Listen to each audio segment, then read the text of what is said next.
it is my distinct pleasure to introduce Sanjay Gupta. He is a U of M alum. He got his BS here, his bachelor. He got his MD here. He did his neurological surgery residence here. Go Blue. He is also the Associate Chief of Neurosurgery at Grady Memorial Hospital in Atlanta, and Assistant Professor of Neurosurgery at Emory University School of Medicine. Most of you just know him because he's the CNN chief medical correspondent. You cannot believe just how many messages I got from friends when I posted on social media that I was involved with this. It's like, oh, we love that man. Oh, he's so great. But personally, my first exposure, I'm not from the US, I'm a French citizen, so the accent you hear is between French and German. So my first exposure to Sanjay was when he was the keynote speaker at the opening of the new cardiovascular center right across the street. I came here to do a postdoc in cardiovascular medicine, and boy, that new building is amazing, and having an illustrious alum as a keynote speaker was great. It is just a great pleasure to have you here. We are doing this because we're passionate about it, and we're thankful that you share our passion. Welcome, Sanjay Gupta.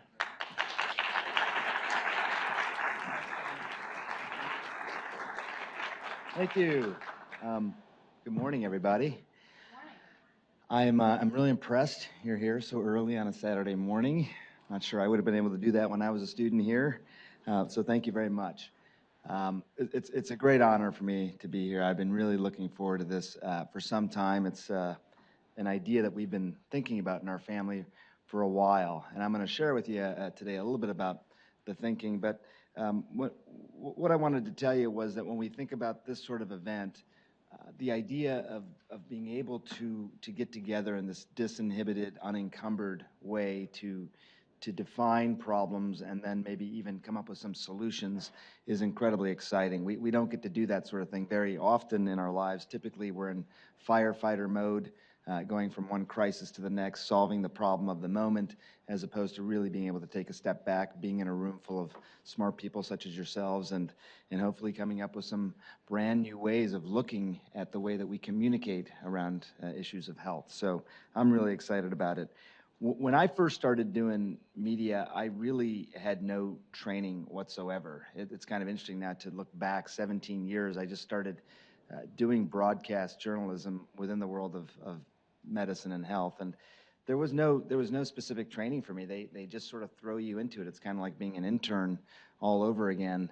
And I remember early on, one of the shows I was doing was a pretty active live show one day, and there was a lot of news going on.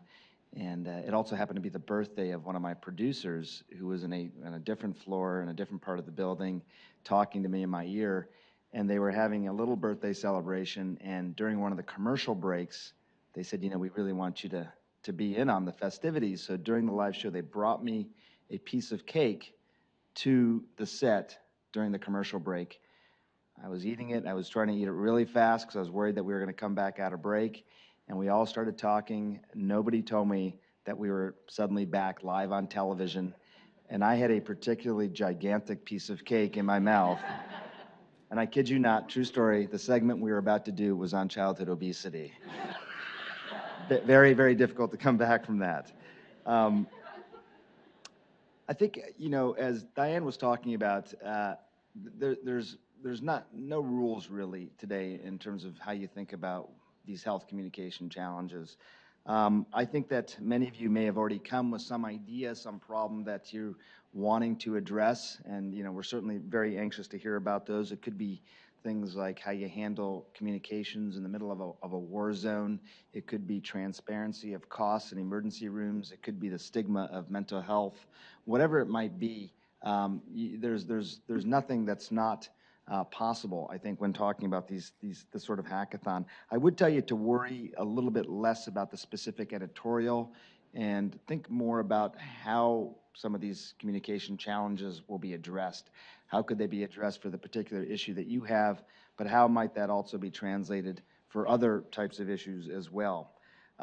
Think about where we've been with health communications, where we are, and try and imagine a little bit of the future as well. What will it look like going forward? I think that it's going to look very different. I think that health right now, when people access the healthcare system, it really feels like a black box to them if they can access it at all. It's something that's often leaves patients disgruntled when they try and actually interface with the healthcare system. It doesn't need to be that way. I have 3 girls.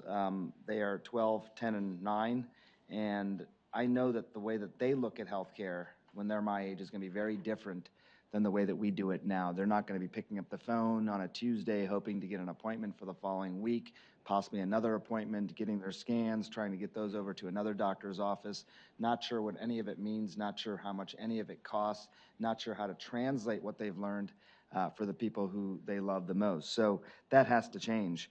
When I started doing this sort of work, you know, I started thinking about it some 25 years ago, just across the street as a resident in neurosurgery, looking at how we communicated with patients, looking at some of the strengths and the weaknesses of that. I started thinking that, you know, clinicians and doctors should have a real voice in what was happening with our healthcare system at that point. And this is in the mid-90s, in the late 90s. I wanted to make sure that, you know, I wasn't somebody who was just going to watch our healthcare system transform, but wanted to actually play a role in that in some way. A couple years later, I went to work at the White House, primarily as a domestic policy advisor, but also speechwriter, and started writing about a variety of topics related to healthcare. And I remember even at that time, as a relatively new doctor and as an even newer speechwriter, remember thinking that the stories that we are involved with in a medical setting, in a health setting, are among the most intimate, the most intriguing, and the most important stories that we see anywhere in our society. These things are happening all the time in hospitals and clinic settings. Anytime someone thinks about healthcare, these are the stories of us. These are the stories of us humans. These are the stories that tie us all together. One of the first speeches I had to write was one that was centered around childhood asthma, and it was for the First Lady, Hillary Clinton at the time. And you know, with my training, I was focusing on the biostatistical data. I was focusing on the pathophysiology, and none of it really seemed to just feel like the words that the First Lady would be talking about. I actually called my wife, Rebecca, who's here today, and helped me a lot with this. And I said, I'm not getting it. I'm not conveying what happens to a child who has asthma. And I remember it was 2, 3 o'clock in the morning. I was procrastinating then on writing this speech. And she said, well, how do you think the child feels? What is the first thing a child would feel when they suddenly realize they can't breathe? Or when they're starting to breathe, it feels like they're breathing through a straw. That look of confusion that comes over their face, and then the fear that comes, that they feel. That was really what I wanted to convey. That's what the speech ended up being about, and it ended up being above the fold of the front page of the New York Times the next day, copy of the paper we still have. But again, it's that intriguing, intimate part of medicine and health that I want to make sure that we don't forget. You really got to know your audience. You got to continuously know your audience. You always got to be, when we talk about empathy in medicine, it's really about putting yourself in their shoes, truly, really in your headspace, in your heart, understanding, trying to understand what they're really experiencing. If you can do that, then I think that many of the messages, many of the stories, many of the problems you're trying to work on today will become clearer in terms of the solutions that might come. There is a huge, huge demand for this sort of knowledge. I've been surprised by it in times. We do these special reports on television, we do these special reports online, and they're among the most highly rated reports that we do. People are really, really thirsty for this sort of knowledge. But what's also amazing to me is on a given day, if we do a story about Alzheimer's disease, about half the audience may watch that and switch the channel because it has no relevance in their lives. There's no context for it. They're not dealing with it themselves. A loved one is not dealing with it. They may switch a channel. For the other half of the audience, it will be the most important story they watch that month. So how do you start to stratify? How do you start to actually be able to target the people who are going to benefit the most? How do you get the right person, the right knowledge, at the right place, at the right time? How do you do that? What's that going to look like? Where does technology play a role in that? I think it's a really important thing, and we're getting closer and closer to doing that. If there is value in big data that we are collecting, we use this term a lot. If there's real value in this big data, what is it, and how do we use it to solve some of these problems? Now, when I think about many of the different stories that I've covered over the years, I realize that health is also a big common denominator all across the world, regardless of geography, regardless of gender, borders, wherever you may live in the world. Health is that big common denominator that allows us to have this common language. It's a common language. When I go cover conflict in Syria, for example, I am acutely aware of the fact that there are many people who can't identify where Aleppo is on a map. But they do understand what happens when a family is suddenly finding a parade of bombs coming down on their city, and what it does to them, what it does to their families, what it does to their well-being, what it does to their hope for the future. Those are things that are common denominators. So health is that big common denominator. As you think about the problems that you're trying to solve today, and what are those aspects of those problems that actually tie us together? That's another thing that I hope you can focus on. A couple years ago, I started thinking about the world in this way, thinking that we live in this incredible country with this incredible healthcare system, and yet we do have so much to learn from countries around the world. This past year, I spent about 6 months traveling around the world, going to 6 countries, learning specifically about their healthcare systems, things that I thought were very unique about them and that could be translated, verified, and then translated to our own systems. And it's fascinating. What can we learn from other places, other societies, and other systems? Those are things I hope you can think about as well. I'll give you a quick example. I was in Bolivia last fall, and I went to go live for a couple of weeks with this indigenous tribe deep in the middle of the Amazon rainforest. And it was incredible. I mean, this was a truly pre-industrialization, pre-agriculturalization indigenous tribe. The most mechanical thing I saw with this tribe was the pulley for a pump and for a well. That was it. Everything else was basically really, truly pre-industrialization. And the reason I was there was because a group of intrepid researchers who've been traveling around the world had deemed this population, called the Chimane, as having the healthiest hearts in the world. They have virtually no heart disease. And that was really remarkable to me. Virtually no heart disease. We spend $1 billion a day on heart disease in this country, and here you have a tribe, an indigenous tribe, with nothing industrial at all about their society that has virtually no heart disease. How exactly do they do that? It's a little bit of a long answer, and I'm happy to talk to you if you're more curious about it. But the gist of it is that you look at the big three with a population like that: the sleep, the activity, and the diet, and you get some real insights into their behavior. First of all, these pre-industrialization, pre-agriculturalization tribes, you would think you might have a notion about what they eat. And it would probably be wrong, because 70% of what they eat is carbs. They're eating mostly carbs. And it's because if you're a hunter-gatherer society, you don't get to go out there and actually count on getting meat every day or catching fish every day. You've got to farm. That's like putting money in the bank. So 70% of what they eat is carbs. It's unrefined carbs, obviously. They are active, certainly. They don't sit much. But they don't run much either. Hunters don't typically actually run down their prey. They actually just outlast their prey, walking and tracking until the animal gets tired, and that's where they come in with their bow and arrow or their spear and actually catch them. They sleep a lot, about 9:30 to 6:30, and when you don't have devices to keep you up all night, you go into bed pretty early. I set my tent right in the middle of this encampment, and about 9:30 at night, I'd start to hear snoring from the various members of the tribe all over the place. At about 6:30 in the morning, they would wake up to the call and answer of the roosters off deep in the forest. So they did those things as part of having the healthiest hearts in the world. But one of the most remarkable things, the secret sauce, if you will, was that almost all of them live with some component of chronic parasitic infection. They're infected with parasites, usually at a very young age, and they live with those parasitic infections for their entire lives. And that's where the researchers really think the protection comes against heart disease. So many of the diseases that we have are immune mediated. They're either caused or worsened by our own immune systems. Having a parasitic infection seems in some ways to modulate those immune-mediated diseases.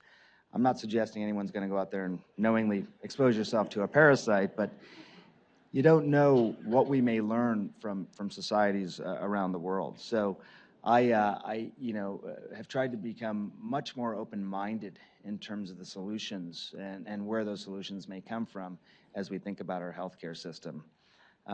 In about a month, I have another film coming out all around medicinal marijuana, something that I knew nothing about until I started trying to learn as much as I could about it. Spent 18 months traveling around the world talking to researchers all over the world. And something really extraordinary happened in that I never really believed there was tremendous value in medicinal marijuana until I started to look at research labs in Israel and in Brazil, look at labs here in this country that weren't necessarily dependent on government funding or beholden to some larger institution. And you started to see some pretty good data, really good data that you could start to share with people, you could start to really dissect and start to make sense of. And I realized with something like medicinal marijuana, not only was it a situation where it could help treat certain maladies, but it was the only thing that could treat certain maladies. And I bring this up only to say that sometimes as we talk about these issues, we put them in the bucket of medicine and health. But for me, that issue became one of justice as well. And how do we think about medicine and health and justice? What's the interplay there? What's the access point there? Because I think it's really important. I do think of some of these issues as issues of justice and of morality as well. And I don't think you need to hit that on the head. It doesn't need to be on the nose, but I think it should be in the back of your mind. Again, knowing your audience, knowing this could be as much a moral as a medical issue for them, and the issues of justice. You may have seen some cameras in the room today. Part of the reason for that is we're right now filming a film for HBO. And we're traveling around the country, looking at various places. We're here in Michigan as well. And the thing that we're looking at with this particular film is something that I was really struck by. And that is that if you look at every demographic in the developed world since World War II, every demographic in the developed world over the last several decades, you'll see that they share something in common. They've all increased in life expectancy over the last 70, 80 years. All of them except for one. The only demographic that has not increased in life expectancy in the developed world is the white working class in the United States. The top 3 causes of premature death are cirrhosis, typically from alcoholism, opioid overdose, and suicides. These are deaths of desperation. That's what they're called. And that's happening. That's happening right now. So much so that it's actually decreased life expectancy overall to some extent, or at least caused it to plateau in certain parts of the United States. These completely self-inflicted deaths of desperation. So as we talk about the solutions and think about the new technologies and things that are going to really advance our healthcare system, we cannot ignore the low-hanging fruit. We cannot ignore the impact of stress on our society and what it's doing to people in very, very tragic ways. And these are things that we could think about as well. When I started doing this sort of work, I didn't have somebody that I could call on for advice to figure out what stories we should pursue, to figure out how exactly we should pursue those stories. I didn't have somebody I could call basically to even figure out how to just organize my life. What day should I be operating? What day should I be doing my work, writing, and things like that? I'm hoping selfishly that some of what comes out of this as well is sort of the genesis of this health communications fellowship, this idea that we could create a more objective, didactic curriculum that would teach people how to be healthcare journalists going forward. Who will those people be? What sort of training should they have? If there was a curriculum for them, what should it look like? I'm hoping this is something that you could pay some attention to and give us some feedback on as well. It's a really critical time in healthcare, and I'm about to introduce somebody to you who I think is one of the real leaders in health communications, one of the smartest people, I think, in this space that I know. And I know a lot of people, and I'm going to introduce you to him in a minute. Jeff Arnold is here. But it is a critical time in our healthcare system. In a good way, more people are engaged in thinking about healthcare than I think they have in the past, certainly over the last 17 years that I've been doing this. We know more about what's going on with healthcare overall, the healthcare costs, and people have a notion of where they want it to go. About 5% of the population in this country accounts for 50% of the healthcare costs. 5% accounts for 50% of the healthcare costs. Think about that for a second. If that's the case, then you have to ask yourself, do we want to pay more attention to that 5% or not? Because right now you're in situations in certain states where funding is being pulled back, Medicaid funding, federal entitlement funding overall. If you do that, does it make that 5% even account for even a larger percentage of healthcare costs? Does it make their lives tougher lives? How you answer that, how you approach that, what your perspective on that will help inform your thinking, I think, about the healthcare system overall. We know that reaching that 5% in their homes, blood pressure readings, blood glucose readings, nutritional counseling, fitness counseling, whatever it may be, can dramatically improve their lives and dramatically lower healthcare costs, not just for them, but for the country as a whole. That's true. There's data that shows that. But there's the flip side of that is, look, the 95% worrying, why am I paying extra for that 5% to have certain benefits with regard to their health care? Again, how you think about this, your perspective on this is something I hope that we can talk about, but I think it will really inform how you approach some of the problems today. We are doing more than ever to stave off aging. It's almost an obsession, it seems like, with this country now, to stave off aging.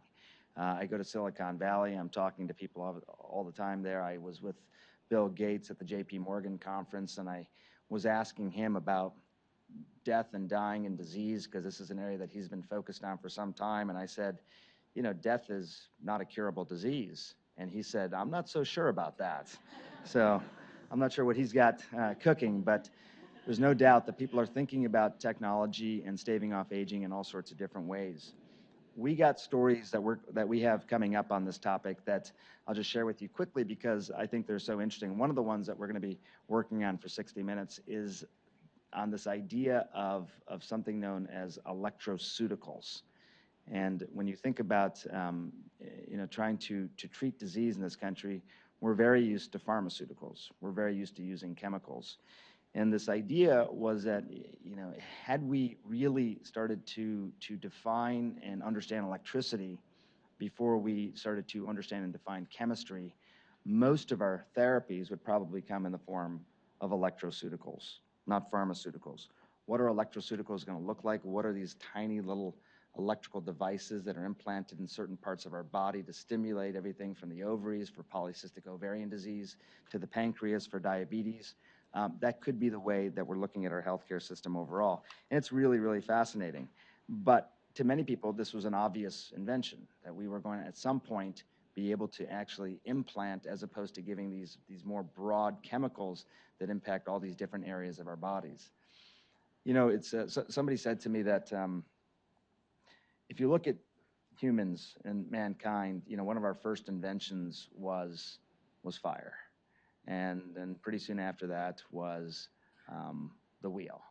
And people then, when they had the wheel, they started to move around, and for that they had bags, and they would move their stuff around. So you had wheels and you had these bags, which were basically early forms of luggage. Those are some of the earliest inventions we had, but it was only over the last 30, 40 years that people actually started to put wheels on luggage. My point is that you may have these various types of inventions or various types of technologies that already exist, but you haven't really thought about how to pair them in ways that may seem very, very obvious 20, 30 years from now. So keep that in mind. Medical technology, I think, is a little bit different than other forms of technology. It's a higher bar. It should be a higher bar. There's people's lives really at stake here. And people have to feel very comfortable with the technology. Even if it makes total sense in your mind, you think, well, this is an obvious solution, this is what we're going to do. Going back to thinking about your audience, being empathetic, making sure that they will also look at this technology and say, you know what, I trust it, I believe in it, I'm willing to put my life and the people who I love, their lives, into this technology. There's this guy named Mitch Hedberg, who's a comedian and sort of this real interesting observer of life and society. And he once said this interesting thing. He said, I love an escalator because an escalator can never break. It can only become stairs, right? You should never have an out of order sign on an escalator. It can only become stairs. As you think about this new technology, the new escalator, what is the stairs part of it as well? What is the thing that if it doesn't work, if people aren't comfortable with it, they can still feel like they could use it in some way? So it's an important thing when thinking about medical technology, because unless you get people to adopt it and be comfortable with it, it's simply not going to work. There was this great story, early 1990s, there's this guy named Steve Barkley was driving through Central California. He gets home, and a few days later, he gets this letter in the mail, and the letter is a ticket from the Central California Police Department for speeding, and it was the first time he had these photo enforcement programs. So he had been caught with a photo enforcement program, and they got a picture of him with his hands on the wheel, and they sent it to him, just told him how fast he was going, and it was a ticket for $45.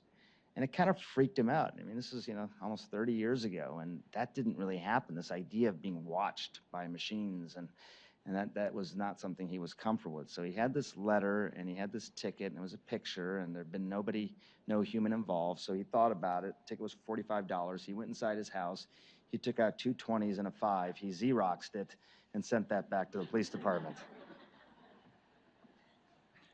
He was pretty happy with himself. Yeah. A few days later, he gets another letter in the mail from the police department, and this time it's a picture of handcuffs.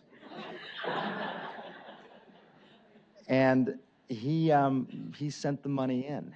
He sent the money in because for him, it was finally proof that there was a human on the other end of this transaction. And I again, just bring up these stories. You can see where I'm going with all that I'm telling you. There's a lot of enthusiasm and a lot of inspiration for changing our healthcare system. No one's going to have more of it than me. But still, this is a really special place in our society. We should treat the people who are going to be affected by this technology in a really special way. For them, it's the most important and intimate thing in their lives. So we got to make sure that we treat it as such. As I mentioned, Jeff is one of these guys who I think has done this sort of work better than anybody that I know in our country. And I've met a lot of these healthcare entrepreneurs and healthcare innovators. Jeff decided to change, I think, our world really many, many years ago when he founded WebMD. And it did change the way that I think most consumers, patients, and potential patients, which we all are, could access information and knowledge. Information and knowledge became different. Information was plentiful. You could get information anywhere. What I think Jeff was trying to do and what WebMD did was transform that into knowledge, which was contextualized information, something that was more directly relevant to a person's life. He also added a lot of wait time to doctors' visits because patients would always walk in with these sheets of paper now from WebMD. So thank you for that. Over the last few years now, he's been working with this company called ShareCare that he founded, and I've asked him today to come talk a little bit about ShareCare, what he's decided to do with ShareCare, why he founded it, and the sort of platform of what this could do for individuals' lives. There's a lot there. I'm hoping that I can ask him a few questions about it afterward. I don't want to steal his thunder, but please warmly welcome Jeff Arnold.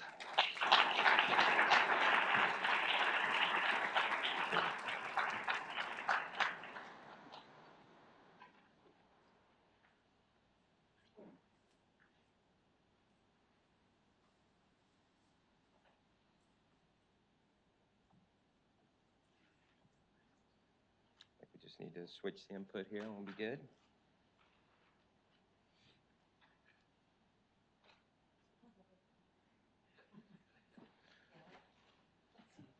Oh, there we go, perfect.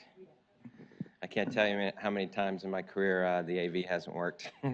so yeah, exactly. A few tap dancing here and there.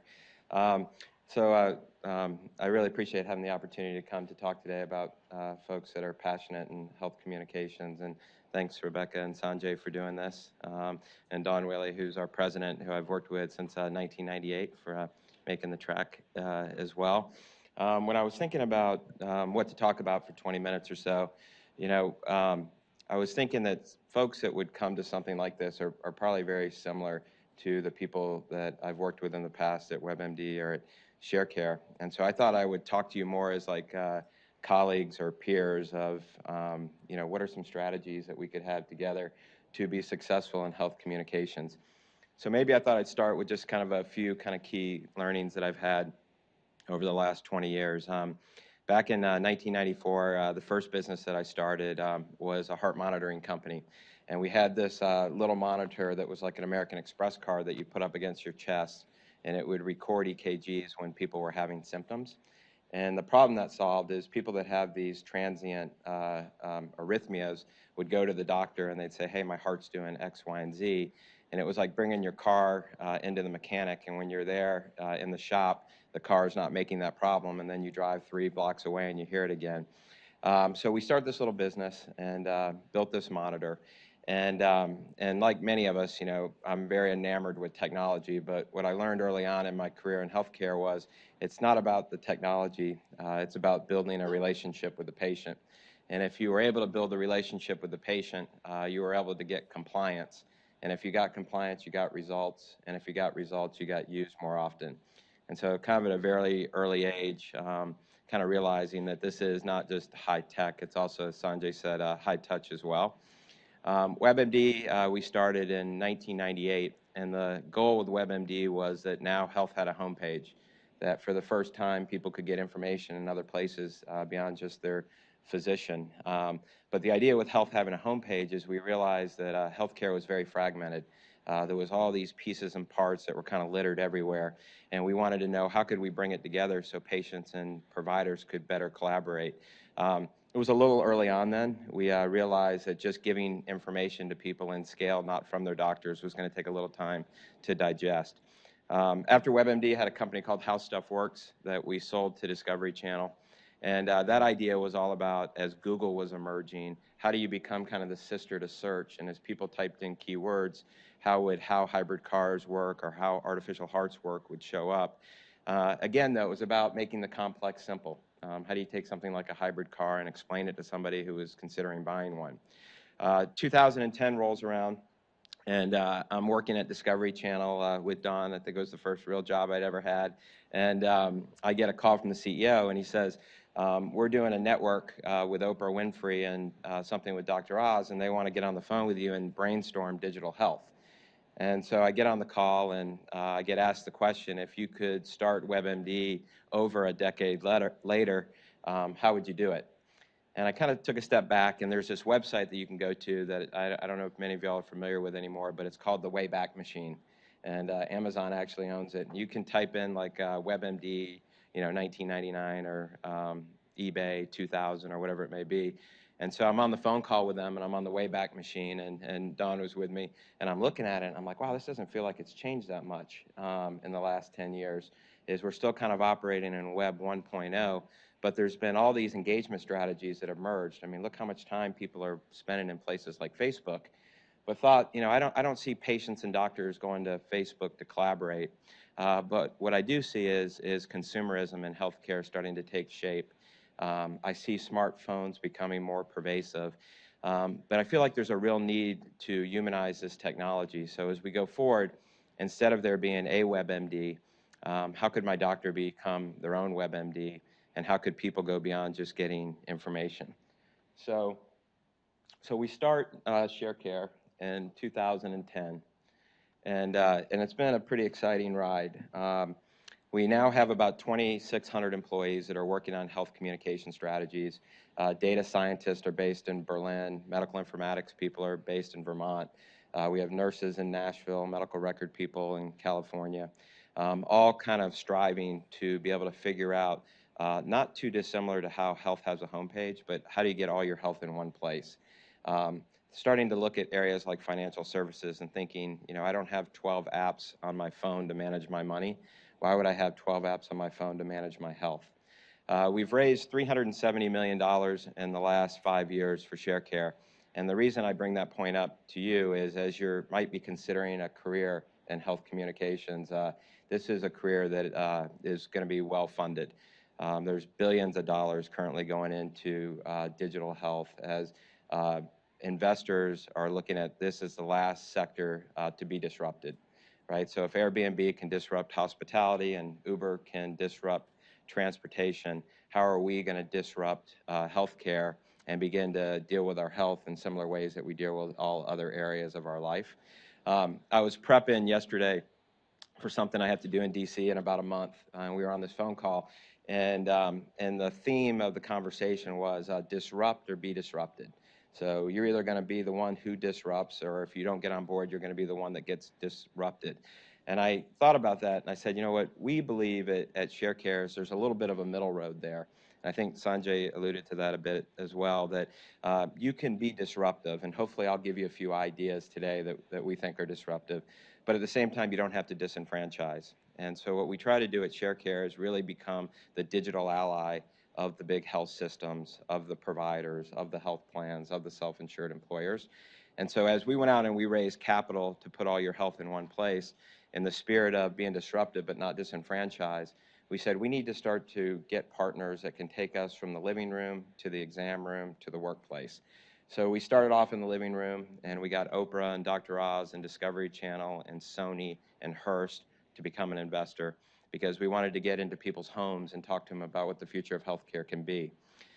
We then said we also need to be a leader in connected care. If Uber can connect a patient and a driver, why can't ShareCare or someone like ShareCare connect a patient and a provider? So we went and got health systems all over the country to invest in ShareCare. The largest for-profit is a hospital system called HCA, and one of the largest not-for-profits based here in Michigan, Trinity Health. But really starting to try to understand how is connected care going to evolve. And then lastly, the last couple of years, we've been working with trying to understand who pays for health care. So how do we get the big health plans, the Blue Cross Blue Shields, and the big employers involved, as they're the ones paying for health care. On the bottom is kind of getting key clients, back to kind of building digital allies. So we've been, getting big self-insured employers, big health plans, and big health systems on board with ShareCare. So every day that I wake up to those 2,600 people, I think of them as our hackers. And so what we try to do is to give these folks a framework of what to hack off of. And so instead of just, starting to develop ideas for the sake of developing ideas, for us, we've got kind of 8 key themes that we work on. Number 1 is how do we help members understand their health? Number 2 is how do we increase engagement with healthy members? Number 3 is how do we improve health outcomes for members with health risk? So how do we prevent health risk escalation and reduce health risk through behavior change? Number 4 is we try to get people that need disease management and condition management into programs. Number 5 is we work on strategies using technologies to close gaps in care. Are people having their colonoscopies? Are they having their mammograms?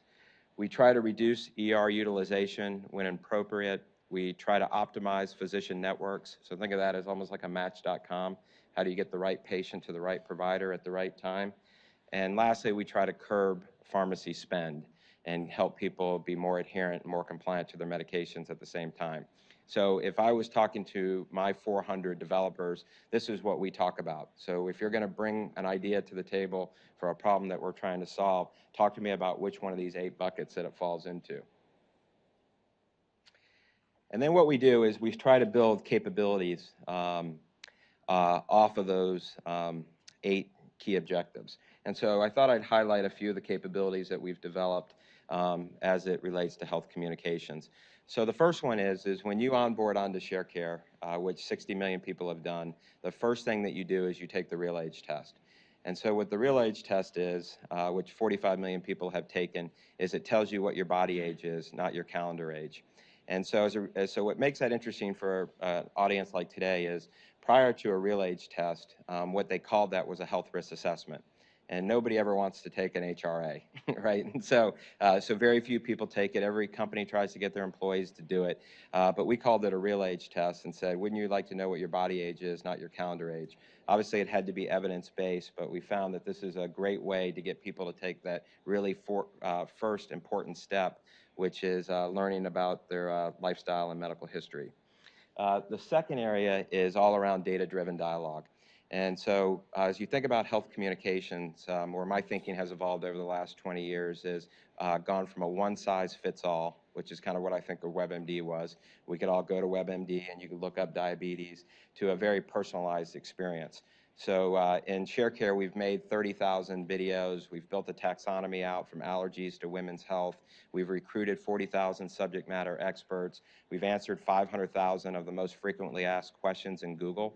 And then we present that knowledge based on your real age. So no two content experiences are the same. So think about if I was giving each one of you a health magazine, that every page was completely tailored for you. The third area is all around tracking, right? So as wearables have taken off, and I'm sure many of you all have Fitbits and have tried other things, we said there has to be a way that we can think of tracking differently. So not just 10,000 steps, not sure what the impact would be for me over time, but how could I look at this more holistically?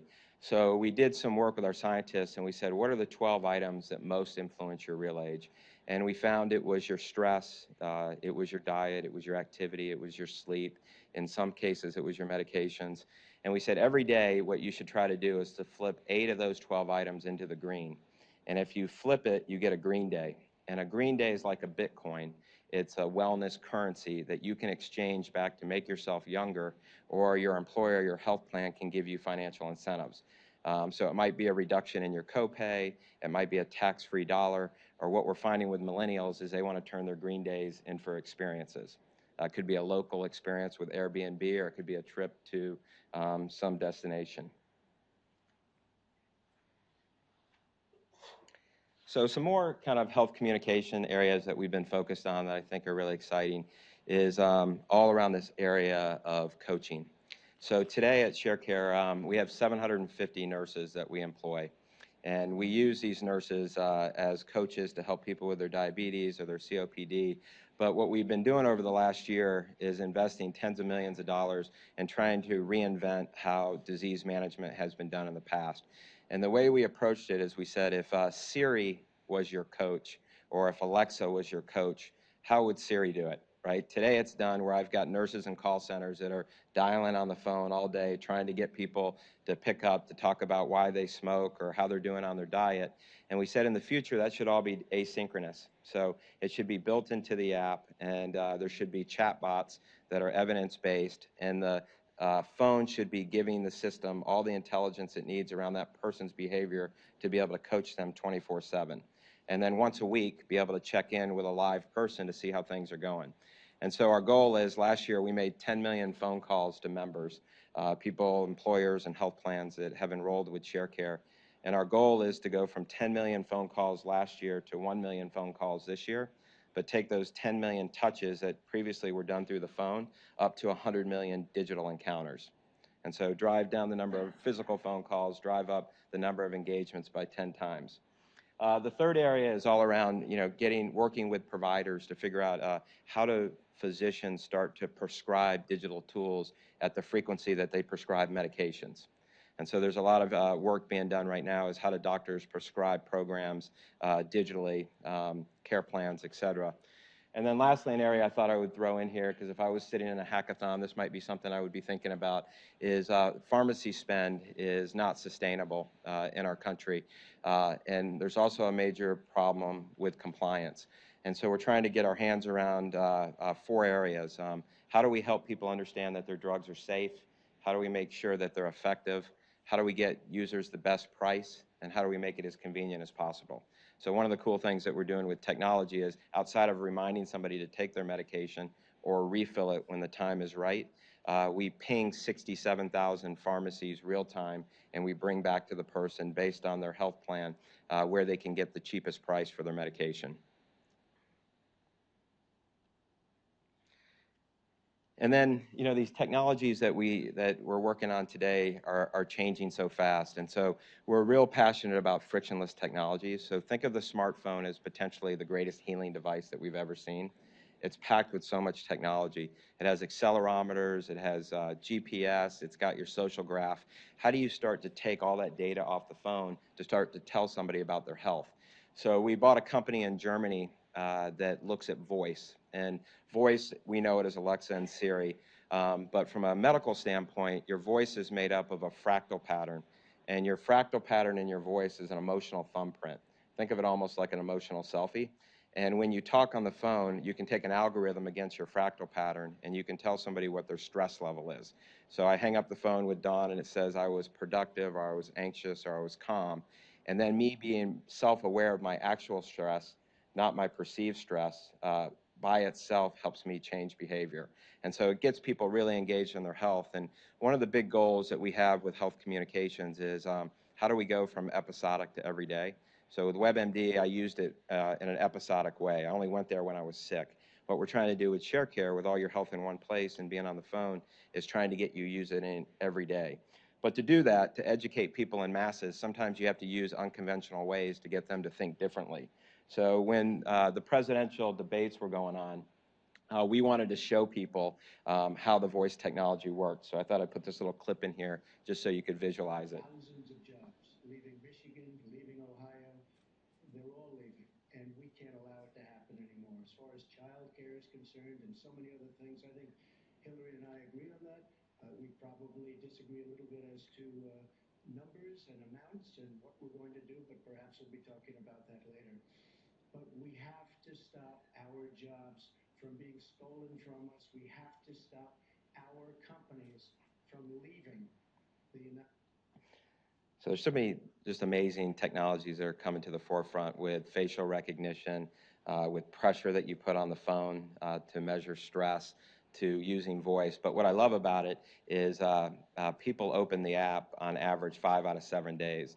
You know, not to look up necessarily their insurance information, but they're tracking their phone calls with their spouses, with their coworkers, and doing other things. And one of the other things that I've kind of learned doing this for a long time is we're all at different places in our health journey. And so it's real important to be part of platforms, not point solutions, and being able to have enough capabilities that meet people at different places in their journey so they stay with the applications long term. And so another area of innovation that I thought y'all would be interested in is all around augmented reality and virtual reality. And so we're big believers in visual health. So if a picture could say 1,000 words, what could virtual reality do? And how could we together start to develop consumer-driven electronic medical records?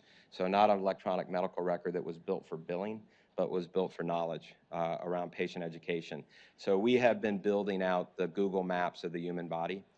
So how do you take every organ, every disease, every therapy, and start to visualize this all as a representation of you? And so I thought I'd kind of maybe inspire you of what we think the future of virtual reality is going to look like for consumers as it relates to their own health.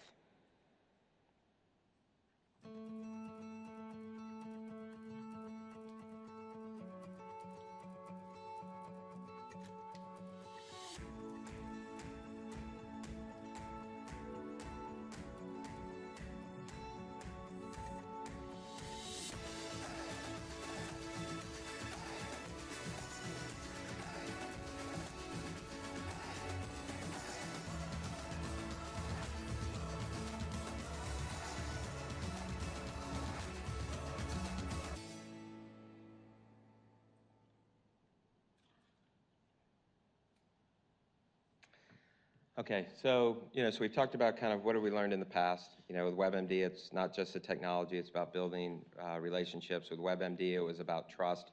With ShareCare, it's all your health in one place. If you're going to build capabilities, try to build it within a framework. We discussed kind of the 8 that are important to ShareCare.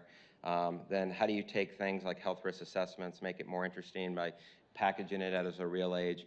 But I think the real common theme throughout all of this, and Sanjay talked about big data, is how do you put data to work? And so one of the products that we've developed at ShareCare is we partnered with Gallup, and you guys all know the Gallup poll, and we created the Gallup ShareCare Wellbeing Index. And every day, 5 days a week for the last 8 years, we make phone calls to zip codes asking questions about people's health, and so that we could create an index to be on the pulse of America's well-being. And then we put out reports constantly. We just named the healthiest city in America. It was Naples, Florida. We just named the healthiest state, North Dakota, if you can believe that. And so, you know, North Dakota got the healthiest. But the reason we use this, back to a key objective, is like we want to have data about America's health real time so that we can compare it to ShareCare. So if people in Detroit are on ShareCare, are they healthier than the people that live in their zip codes? And so there's always a purpose to how we look at data and relate it back to a business. And then what else we think is really important is community health. And so not only do you have high tech and high touch, but you also have to change your environment to change your health. And so I thought I'd leave you with just 2 examples of community health that might inspire you in a couple different ways. One is about a year ago, Don and myself went down and met with the governor of Georgia, where we live, and basically presented the Gallup ShareCare Wellbeing Index to the governor and said Atlanta ranks 83rd as a city, Georgia ranks 31st as a state, and we went through the different stats, and we said how in the next 3 years could we go from number 31 to a top 10 state, and how could we go from number 83 to a top 50 city? So the governor said, well, I can start by enrolling my 640,000 employees into the platform. I've got 200,000 public school teachers and police officers and firefighters, and so that was step 1. Then step 2 is we said we have to talk to these employees as consumers, which I think is another really interesting concept that ShareCare focuses on, is instead of building applications that say, you know, I'm a hospital, what am I going to do for the patient? Or I'm a health plan, what am I going to do for the member? Or I'm an employer, what am I going to do for the employee? We think of it as the consumer, as a person is a consumer, and sometimes they're a patient, an employee, and a health plan member, and the consumer should own the data. The hospital should own the data, or the PBM should own the data, and the person should control the permissions. They decide who they share the data with. And by doing that, you build trust with the user, and they'll engage in their health more often. But you have to be able to convey that message. And so the NBA last year started putting logos on jerseys. So Disney did the Orlando Magic, GE did the Boston Celtics, and we went to the Atlanta Hawks and said, we don't want to be an advertiser on your jersey. We want to create a movement in an effort to make Georgia a top 10 state. And so the Hawks agreed for ShareCare to be that partner. And then this is how this feels to a fan.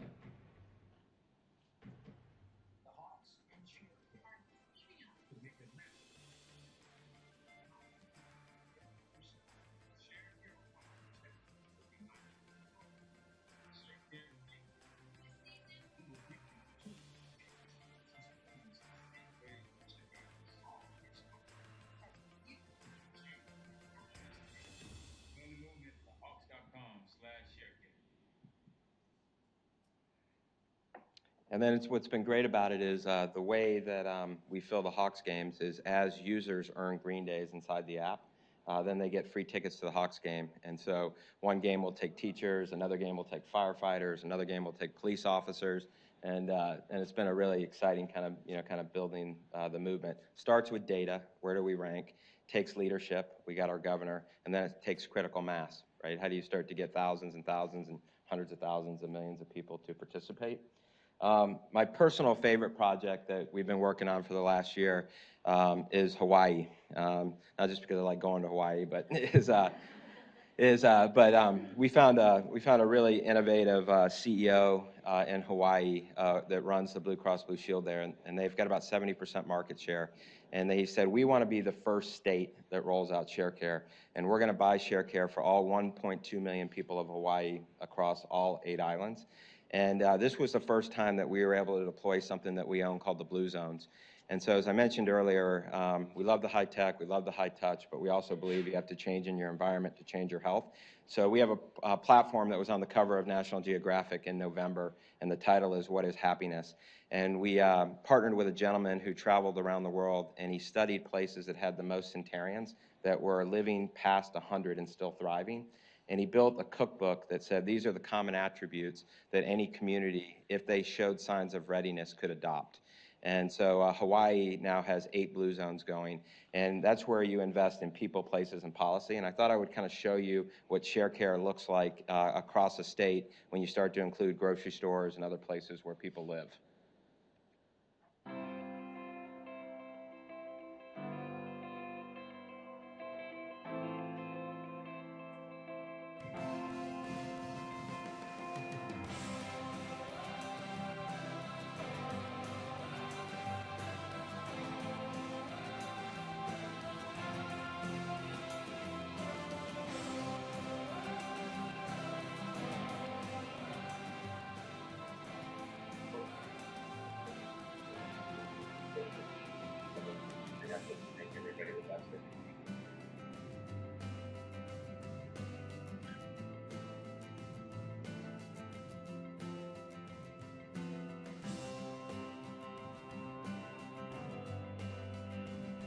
Hawaii may be the closest place.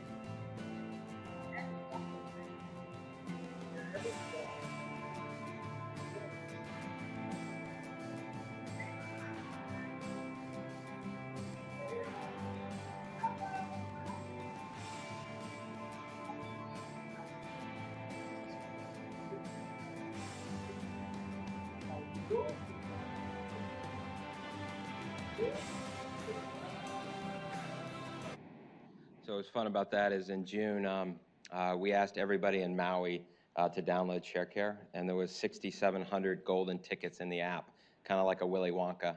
And if you had the golden ticket, then you got to come hear Oprah for free for 2 hours. And it was amazing. It was like a U2 concert, like so many people kind of showed up. But and Sanjay was kind enough to help us in Hawaii educate physicians. And it takes a village to do these types of things, you know. So, you know, Dr. Oz is at community events. You know, Sanjay is helping physicians understand what consumerism and healthcare can be, so they don't push back like they did when the information came into the exam room in 1998 from WebMD. And then it takes somebody like Oprah, you know, to kind of really take it to another level, which is, you know, really drive mass awareness. And you know, I'll end you with social, because I know y'all are more familiar than social than I am.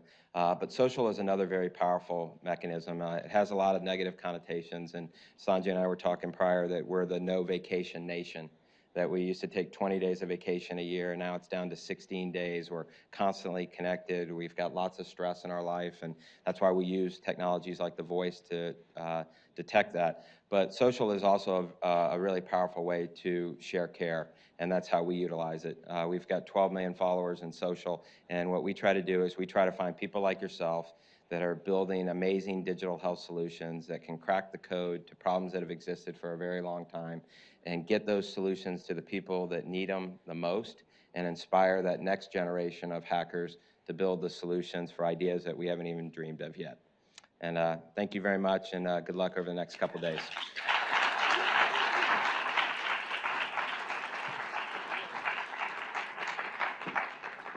Data, right? So that's where you bring in, we ingest all your medical claims, your pharmacy claims, your lab claims, your medical claims, medical records. So last year we extracted 3 million medical records from hospitals and ported that into the platform. And lastly, to your question, is the social determinants of health data. So we work with a company called LexisNexis, and with the user's permission, we bring in 14,000 sources of data on you. So have you had a life-changing event? Have you moved? You know, has your income changed? All those things, so that we can run through our machine learning protocols to figure out how to talk to you in the most personalized way in your timeline. And so that's a big area for us, and it's a great question, and it helps our partners kind of refine their strategies as well. So why isn't somebody getting to the doctor's office? Maybe they don't have transportation. Why is somebody not taking their medications? Maybe they can't afford them. And so we're trying to constantly factor that into the algorithms to figure out, how to get people healthier. But it's a very good question. Question in the front. Hi, my name is Soneda. I'm a University of Michigan freshman. My question is for both of you. As health communication moves forward and we kind of extend the reach of healthcare, beyond just healthcare institutions, I guess I'm curious about how do you think health communication, or what challenges you faced with health communication and keeping up with like HIPAA compliance and other privacy regulations. I guess I see that as like one of the biggest challenges with health communication. So how have you kind of overcome this challenge with promoting your company? Well, for us, it's all about user consent. So when you put the consumer first and you say the consumer owns the data, it's not the other third party, that goes a long way. So you have to give the consumer control of the data. That's a big step. Two is you have to build trust with the user so they feel comfortable with engaging and adding to the data source. Obviously, how you protect the data is really important long term, and so you have to build blockchain type strategies where you distribute the data in multiple places. So if you ever got hacked, it'd be really difficult for somebody to put the picture back together. But I think the big broad answer is the big opportunity in consumer-driven healthcare is user consent, because the user controls the data, not some third party. Brita, do we have a question in the back? Yeah, right here. We'll take two Then more after questions. that, the person with the least. And I think we'll end it there with questions.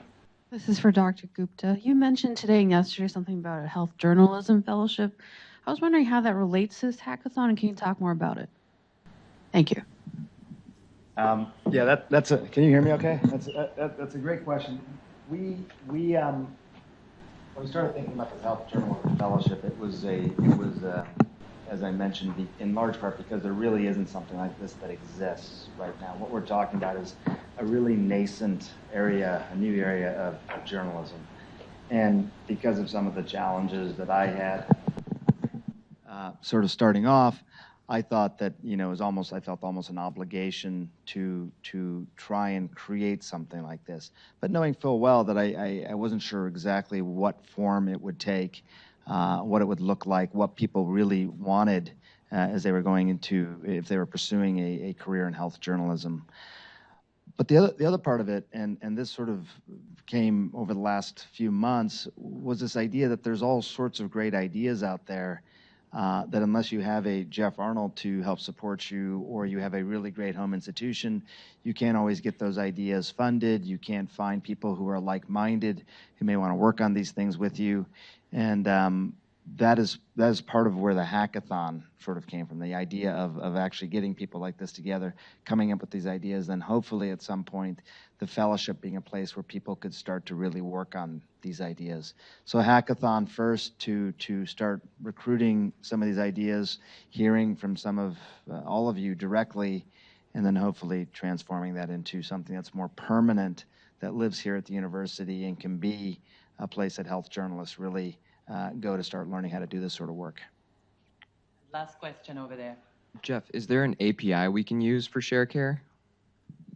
That's a really good question. So we've acquired 11 companies, and when we started first saying, how do we treat these companies we're acquiring as if they were third parties and give them the SDKs and the APIs to be able to develop in this platform. And so we wanted to get really good ourselves so that we could come to somebody like you and say, here are the analytics, here's the authoring tools, here's the AI. I can bring you consumer consent. I can tell you how many diabetics I have. Now, let's go innovate faster than we ever have before.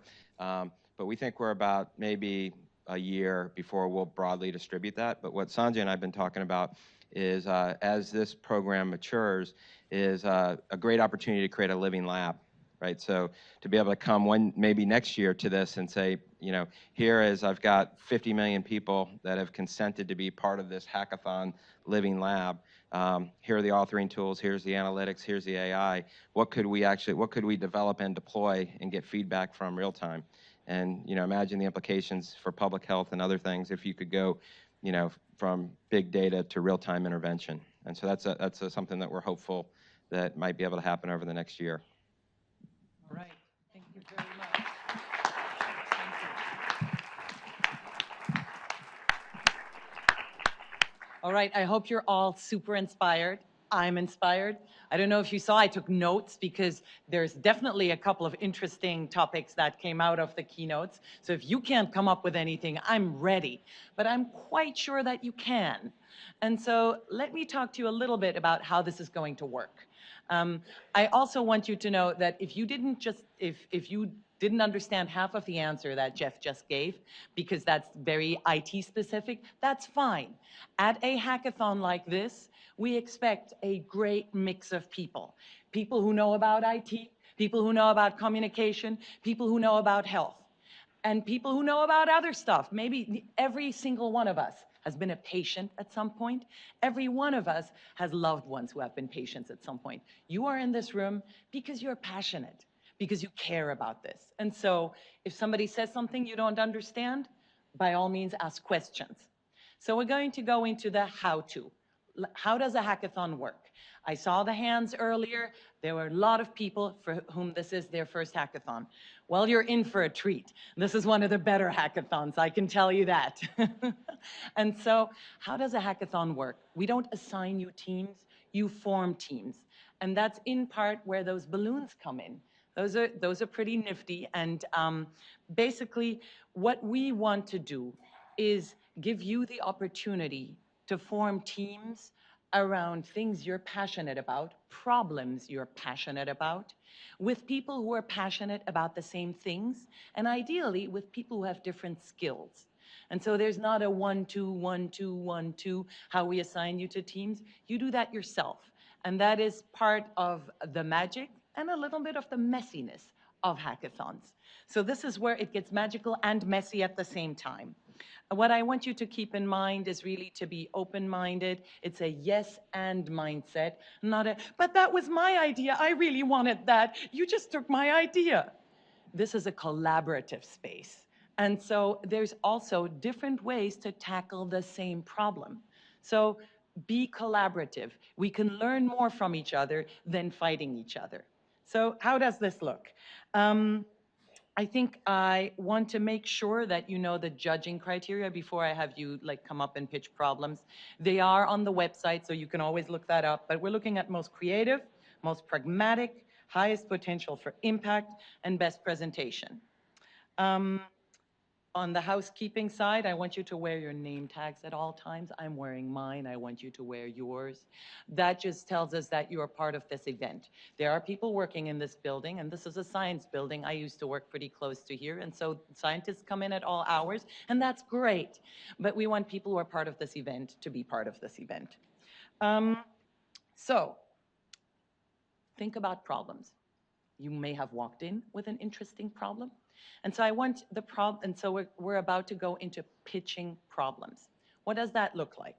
It looks like we will have, in a minute, have people get up and form lines. You can see there are 2 microphones. So we will have people form lines on both sides of the stage. You will get 30 seconds. And that's stressful, and I get it. But imagine if everyone in this room got to pitch for 5 minutes. We would never end with it. So you get 30 seconds, and we are tight on those 30 seconds. And the way it looks is you come up, you say, hi, my name is Diane. I get a number, pretty much, so I'm holding up a piece of paper. It doesn't have anything on it. But what you get is a sticker with a number on it, say number 1. So I'm number 1, or number 2, number 3, number 4. You pick a balloon. If you don't pick a balloon within 5 seconds, one of our friendly team members will help you pick that balloon. That balloon will have a number on it. No, we want to be efficient. We want to be mindful of your time. And so this is a little bit of chaos and a little bit of tough love, but that's how that goes. And so you get a number. You can make a comment about your balloon or not. It will have the number on it. It will make it easier to find each other, because after you've heard all the pitches, you want to find that human that had that really interesting pitch. And you may not remember my name is Diane, and that's perfectly fine, because I'm wearing number 5 on me, and I'm holding a balloon, say, you know, number 5 happens to be the one with the cute little frog, well then number 5 is on the frog and number 5 is on me. You can find me. So looks like this. My name's Diane. I'm number 5, little cute frog here. And the problem that I'm really interested in, very inspired by some of the speeches, is if we're talking about suicide, those deaths of despair, I want to tackle the fact that at the moment of taking action, of committing suicide, people are incredibly lonely. Is there a way to connect them with somebody who cares at that exact moment and prevent suicide? So the name is Diane, number 5, little froggy, suicide prevention. Moves off stage and types in my name, my contact information, right and left. See, there's friendly people waving at computers. So you don't walk away with that balloon immediately. You walk to a computer. And if you came from the right, you walk to the right computer. If you came from the left, you walk to the left computer. You type in your name, your number, in a couple of words, the thing you just talked about. Because as you move around, and maybe you just went to the bathroom and I can't find you, but I'm really interested in hearing more about that idea of yours. So if you sit in the audience, you take notes, or you try and remember the face or the balloon. When I go to a hackathon, take notes. At the very least, I write down number 5, suicide. And then after that, we have basically a mix and mingle period. Consider it speed dating, right? You walk up to the woman with the number 5 and say, okay, so how do you want to tackle that? Very interesting thought. I'm really passionate about suicide prevention as well. And we talk to each other, and you might feel, Diane and I'm not feeling it. And that's fine. You don't have to form a team with me specifically, not at all anyway. I'm not hacking. I'm trying to be your MC and organizing here. But you don't have to form a team with somebody you don't feel you're not gonna get along with. This is how teams form. It is organically, and it takes a little bit of time. And so that's how that goes. And the reason there are the balloons is because practically forming teams in here gets crowded. You can just, after we're all done with all of our pitches, for the mixing and mingling, you can walk outside and basically with your balloon stand somewhere along a wall or at a table. And if you decided that maybe I was number 5, but actually I like problem number 17 better, I'm not tied to number 5. I can just put number 5 down somewhere and say, you know what, I actually want to do number 17. That's fine as well. Somebody else can take over. So that is the logistics. I'm going to walk through it one more time, just, more briefly. So everyone who wants to pitch, in my experience, that's usually a quarter to half of the people. Every one of you who wants to pitch gets to pitch. You form lines up to those microphones. Some come from the right, some come from the left. As you line up, you get a number and you get a balloon. You get to pick, but if you don't pick quickly, somebody will help you pick. And you make your 30-second pitch. If you run over those 30 seconds, I will politely start clapping, and I have wonderful helpers who will help me clap. So if we're clapping, obviously it's because we liked your pitch, but it's also because your time is done. And so you don't get to talk longer, you walk off stage. And so as you walk off stage, you walk to the computer where people will help you input your stuff. You ideally type yourself, but so we will have a little bit of a backlog because it takes time for you to think about what your email address, your phone number is, and what your pitch is. But so I hope you have, those who want to pitch, have crystallized a thought so that they can pitch it in 30 seconds. I want to ask whether this was clear. So I'm ready for questions, and I didn't get that. How does that work? And after that, I will welcome people to start lining up. Any questions as to procedure? Rita. So everyone, after all, we all stay in here till all the pitches are done, and Yes. then we'll be released into the lobby area where the act of team forming begins. That's exactly right. I'll repeat that just in case the sound didn't carry. So we stay here. You listen to other people's pitches because maybe you heard one that you really like, but who knows, the next one might be the one that you're really passionate about. We stay here until we're done with all the pitches. Even if you just pitched, you get to sit down or stick around. Stick around until all the pitches are done. After that, spread out. Talk to each other. We basically ask you that you don't bring food in here. Lunch will be served at noon. We assume that you'll start forming teams plopping down at the seats anywhere. They're all open for you to work. This entire atrium is open. And start forming teams and working on that solution. One of the things I want to say is the solution can be anything. We talked about IT-based solutions. We talked about powerful visual solutions. So that can be a drawing, that can be a video, whatever you can imagine. It can be a business model, it can be a service. Practically though, communication takes so many forms. We want your creativity as to how it can work. This is about healthcare communication. If you're addressing healthcare communication, as far as I'm concerned, you can make a clay figure. My problem is asking you, how can your clay figure scale so that it can reach a lot of people? But surprise me. So I see a question back there. Just be real loud. I will convey it to the rest of the room. Yes, great question. My recommendation, and that's based on other people doing research on hackathons, is a good size for a team is about 5 people. But I have seen 1-people teams. If nobody else likes your idea and you're passionate about it, you should absolutely work on it. I have seen teams of 12 people. But you may spend a long time agreeing on what you're going to do and how you're going to do it. There's also research at hackathons that shows that diversity of teams matter. You all have little stickers. I actually didn't put any of my secret superpowers on my one, but you have stickers, and those are to help you identify skills that you have and skills that somebody else have. They're also great conversation starters. Get a diverse team, diverse in skills, diverse in age, diverse in whatever it is. Diverse teams do better. Other questions? When we go out to the atrium, is it okay to move things around, move furniture around? Good question there as well. Is it allowed to move furniture around? Fire marshal's orders do not block exits. So you will see there are lines on the floor. You can move your chairs, you can move some things. You cannot move some of the big structures. Don't do that. However, you are able to plug in your laptop. You can use all of the resources that are there. At all times, there will be people at the front desk to help you. We will have mentors come in. We're here to help you in any way, shape, or form. Don't move things into fire lanes. That will get us kicked out of here, and that would be too sad. Go ahead. How many times? You pitch the same problem once. However, if you have 5 problems that you'd really like to tackle in your head, that's great.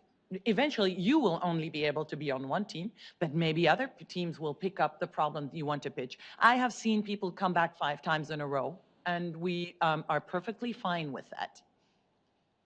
Yes? Just have 40 balloons, so you know. That's right. Well, but if we run out of balloons, that is a great problem to have. Then you'll just get a number, and we'll make sure that we have your contact information. So if there are more than 40 problems, wonderful. We want good problems so that you can pick the problem you're the most passionate about to work on. Yes? Will there be an opportunity for us to watch the basketball game tonight? I'm glad you asked. The question was, will there be an opportunity to watch the basketball game? Absolutely valid question. So you are an adult, and I cannot, and I mean that you are all adults. I'm not your mother, and your organizers are not your mother. You can do pretty much whatever you'd like. If you look at some of the spaces we have here where you can plug in your laptop, some of those TVs are large enough for a group of people to congregate around. We are currently not planning on having a screening, say like in here, because we actually want you to spend your time thinking about health communication. However, I understand that we all work in different ways, and so you might work very well watching basketball. I wouldn't work very well watching basketball, but you get to do what you do best the way you do best. However, we have a code of conduct. The code of conduct is on the website, and so that in part entails don't bother other people. And so that means if it gets too loud and other people can't think about health communication, then I hope somebody will come and talk to us. So if anything at all happens during this event that makes you feel uncomfortable, come talk to somebody in a yellow shirt. And uncomfortable has many different variants and flavors. We want this to be a welcoming event to everybody. And so I just segued your question about basketball into code of conduct. But so the short answer is, by all means, watch the game. We're not going to stop you. Even if you had to leave to go to a bar because you can see it better in a bar, that's, we cannot keep you. But we hope that you are passionate about what's going on here, that you actually want to spend your time doing the best you possibly can. And so some people will go home and sleep. Some people will not go home and sleep. All of you should do what's best for you. Hackathons always have some people who work through the night and some people who don't. But we want you back tomorrow morning for breakfast because a lot of brains humming in unison are not just a cool sight to behold, but they inspire each other. And we have mentors here to help you think through your problems. Brita. And I'll just say, we will be flexible. If there's a really high demand and if we can screen it in here because other people really want to have more quiet, we'll do our very best to make that happen. So we are flexible organizers. It's a hackathon. Hackathons are messy. And basically, we can work with you. So whatever it is that is on your mind, come talk to your organizers. We want this to be as awesome for you as we envisioned it. There are questions way in the back. I'm not sure if I'll be able to hear you. Just shout.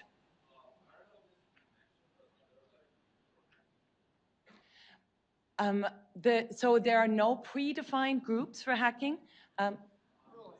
Rules. Oh, thank you very much for clarifying. Are there rules for hacking? I heard it. Rooms. Well, this is where I reveal my personal challenge of being a tad hard of hearing. So rooms, I heard. So no separate rooms. You can use the entire atrium and the couches around. So it's all open space. You can call dibs on some tables with your team, but there are no separate rooms. Everything happens either in here or out there in the Omen atrium. All right. I think there's a question there.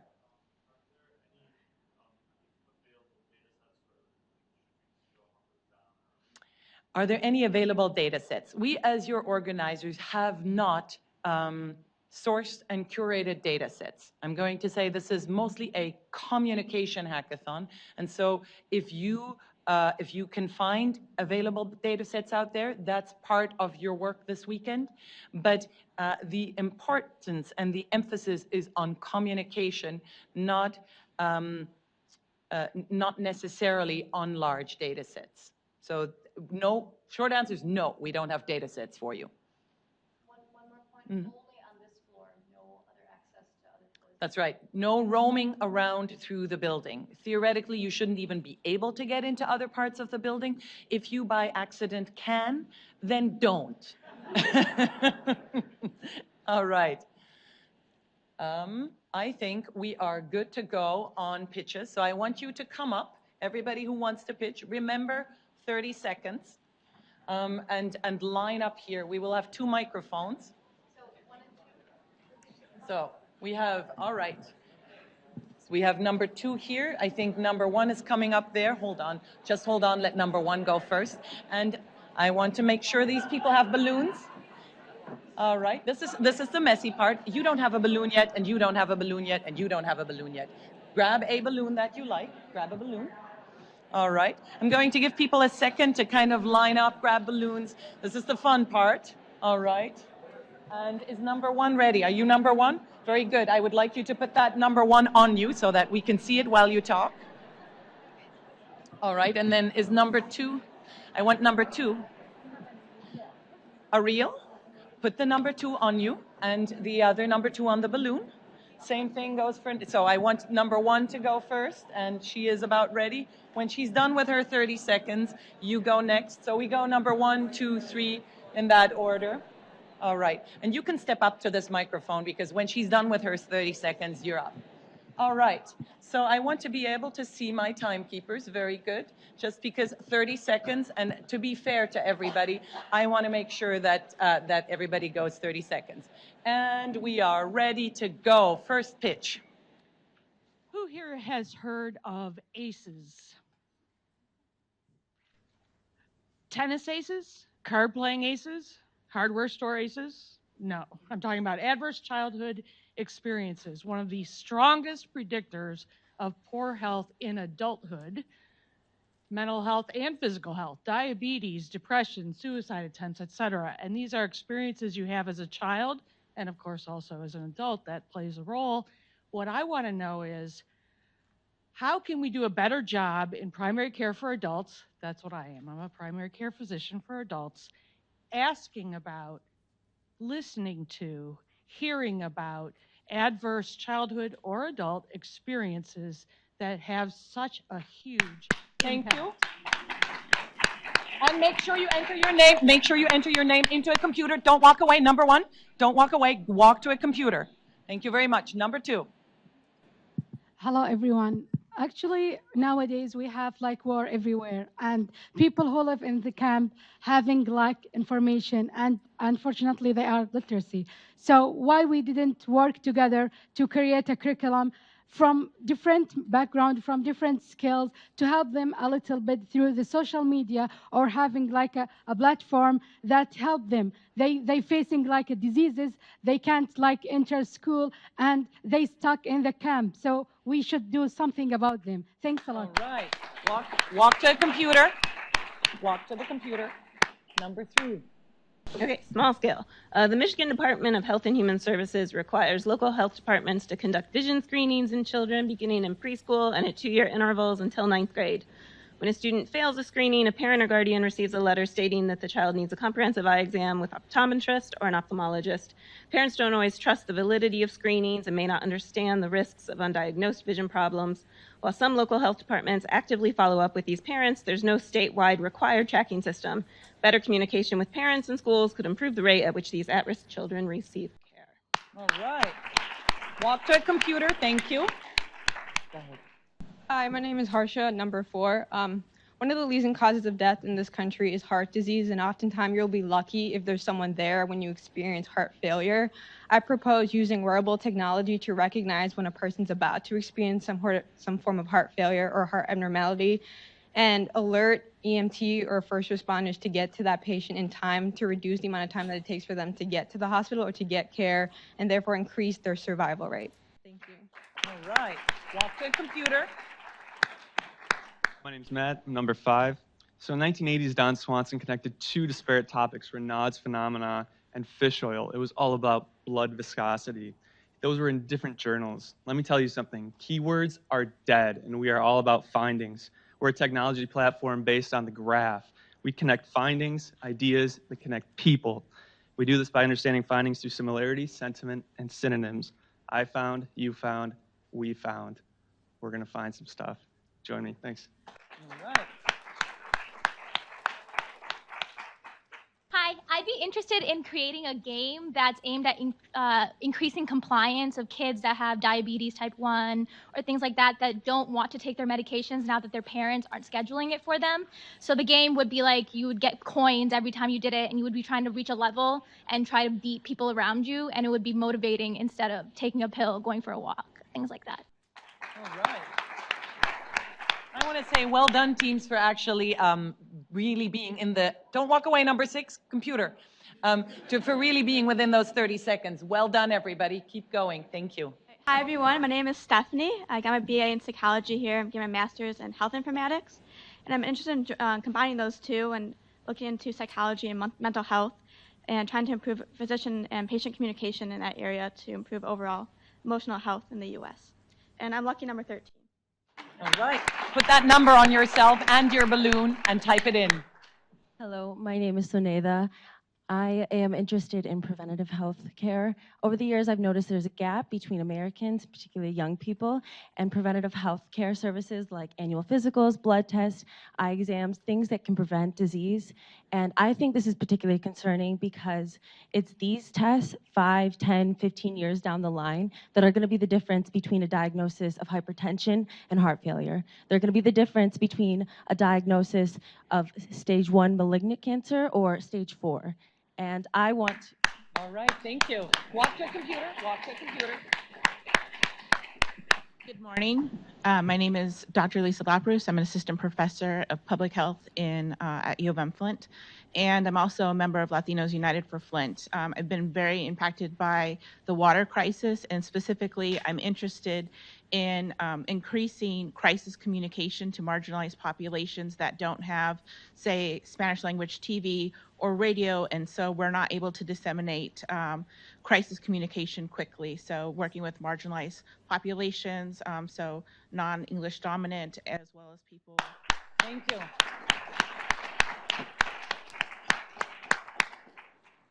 Hi, so what I'm interested in is information gaps. So you don't know what you don't know, and I want to help people that don't know how to go about seeking health services or connecting with people that are maybe struggling with similar conditions. And some reasons that people don't want to go out of their way to look for services are stigma, lack of health insurance, not having money to afford it. So I want to find ways to connect people depending on health conditions and health interests, by also acknowledging constraints such as like a tight schedule, not having transportation, so only providing services nearby, things like that.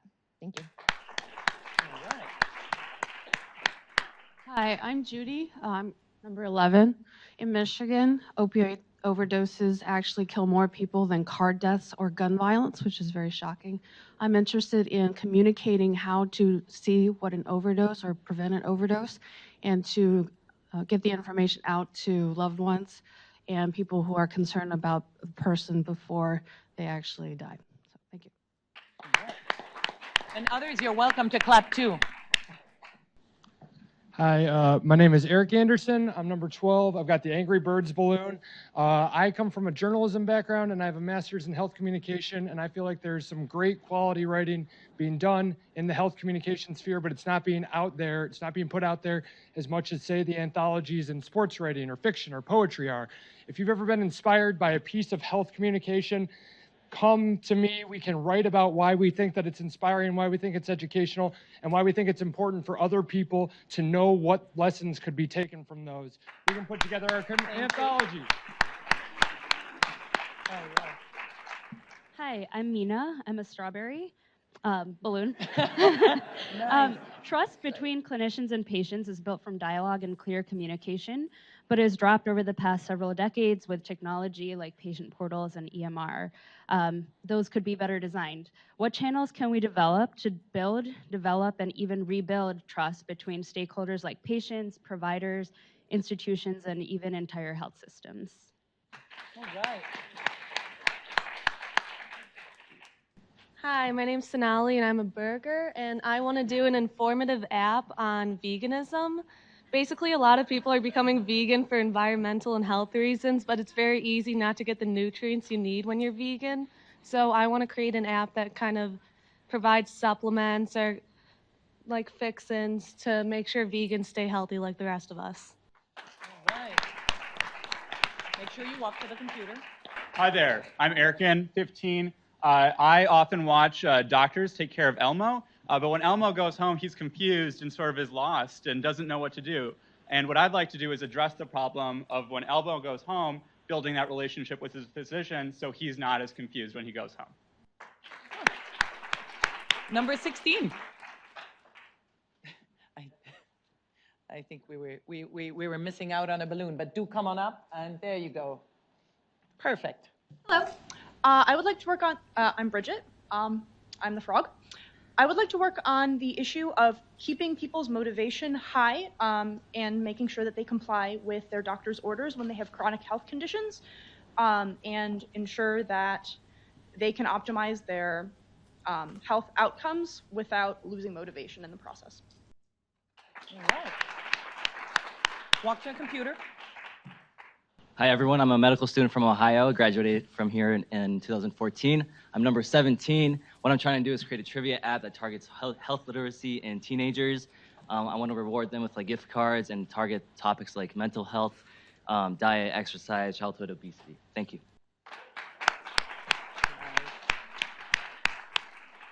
Hi, I'm Divya. I'm number 18. I just want to know how my baby is doing is a common response we've received while interviewing parents of patients in the neonatal ICU. Parents are bombarded with a lot of information by providers rounding throughout the day. I want to develop a method, a dashboard probably, that communicates this accurate critical healthcare information to parents in this time of stress so that it alleviates that stress and helps them participate proactively in their child's care regimen. Number 18. I'm missing number 19. Is there no number 19? Swap places. Hi, I'm Joan. I'm with Snoopy.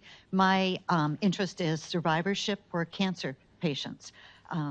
I might go with Elmo as well because there's a lot of confusion once people finish active cancer treatment. In the U.S. alone, there are about 16 million cancer survivors. The numbers are increasing due to treatments, but to keep them informed of what they personally can do for their care in terms of nutrition, diet, exercise, self-care, social support, stress management are all important topics that many patients, cancer survivors. All right, 20. Hi everyone, I'm Ali. I'm interested in, so we're all raising awareness on like medicine, like how people deal with their conditions, but what's more important is like how that data is gathered, what goes into that data, what information gets released when people do studies, just to raise awareness so people can be maybe more willing to participate in studies, to sort of get people more understanding like the data, the big data movement in medicine and sort of how that's how that data is processed and how that's dealt with. All right. Hi, my name is Jen. I'm with Halloween Balloon. So I have seen all these applications is about the patient versus the doctor. But I think there's a missing part is doctor-to-doctor support. So I want to have some applications for communication between the doctors, like junior doctors can get support from the veterans or more experienced doctors. And doctor can ask questions. Doctor can give doctor kudos. All sorts of things. So just an application for the use of doctor. Thank you. Hello, everyone. My name is Vish. I'm a pre-medical student studying global supply chain and the visual arts. So one of the challenges in treating patients is discovering the unknown, the things that are unspoken, the feelings that are suppressed, and the various situations that people are going through when they have a health condition. My question is, how do we push to find the unspoken? Is it art? Is it technology? Or how do we improve the patient experience? All right. I'm Janet, and I'm passionate about dissemination of accurate and really valuable healthcare knowledge. We love technology because it's fast, it develops, it's responsive. People across the world contribute. Academic medicine research is still sometimes in a silo, no matter how much we try. There have to be ways. The cycle of getting valuable research findings out there into practice is still way too slow. How do we get it out there to all the stakeholders much faster in a way that's effective and consumable? I'm interested in all kinds of interfaces with graphic design. And thank you. I'm Connor, 24, race car, and we all use like social media, Instagram, Snapchat, Facebook. Well, I'm interested in doing something to facilitate social interactions with senior citizens. So like whether it's an online platform or something that spans like phone calls, letters, in-person meetups, just something to get them talking, communicating, and staying connected.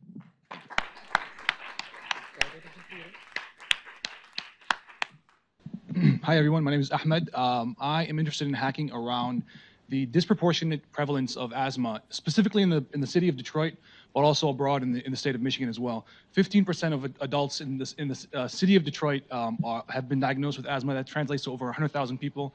I understand that there are a number of different factors that contribute to this prevalence. However, we do have the technology. We understand the common gene variants that exists with the prevalence of asthma. We also have the biotechnology to kind of sense air quality. So I kind of wanted to create an integrated and focused approach towards this asthma problem. Thank you. And number 25. Do we have a number 26?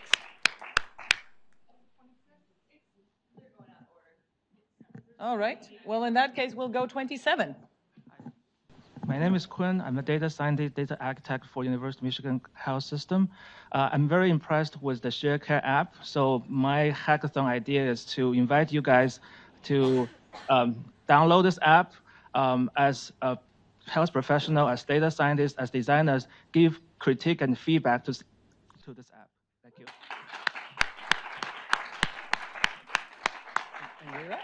Hi, my name's Andrew, and I'm one of the vascular surgery fellows here.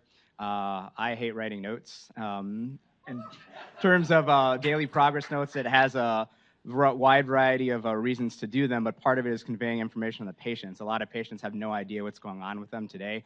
I envision a Twitter-style app that is basically limited to the hospital intranet and has displays within the rooms so the patients know, do I have a study that needs to get done today, which doctor is going to see me, and what's sort of the plan in 40 characters or less. All right. Especially as it seems that we're going out of numbered order, please say your number. That's going to be helpful to the folks in the room. 28. All right. Hi, everyone. My name is Ali. I'm in the health informatics program here. I am number 39, and I'm a zebra. And I'm very interested in enhancing patient-provider relationships. Specifically, how do we empower patients and provide them with the tools to ask the right questions during visits? And also, how do we enable providers to provide patient-specific relevant information? Because there's so many times that you go to the hospital and the patient and the provider is paying more attention to the EHR instead of you. So how do we build that trust and better that relationship? Thank you.